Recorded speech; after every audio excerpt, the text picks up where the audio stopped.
ಅರೆ ನಿಮಗ್ ವಿಷಯ ಗೊತ್ತಿಲ್ಲ ಅನ್ಸುತ್ತೆ.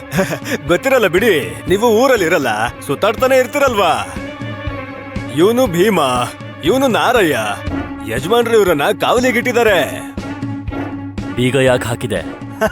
ಯಜಮಾನ್ರು ಅವ್ರ ಕೈಯಾರೆ ಹಾಕಿದ್ದಾರೆ. ಅದೇನಂದ್ರೆ ಶಿವಪ್ಪ ತಗೊಂಡಿರೋ ಸಾಲ ಪೂರ್ತಿ ತೀರ್ಸಿಲ್ಲ ಅಲ್ವಾ, ಅದ್ರಿಂದ ಯಜಮಾನ್ರಿಗೆ ಕೋಪ ಬಂತು. ಅದಕ್ಕೆ ಗುಡಿಗೆ ಬೀಗ ಹಾಕಿದ್ರು.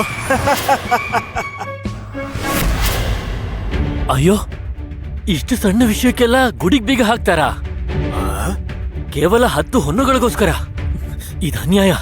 ಅವೋ 10 ಹೊನ್ನು ಅಂತಿದಿರಲ್ಲ ನೀವು. ಶಿವಪ್ಪ ಅವ್ರು ತಗೊಂಡಿರೋ ಸಾಲ 110 ಹೊನ್ನುಗಳು. 110 ಹೊನ್ನುಗಳ? ಆ,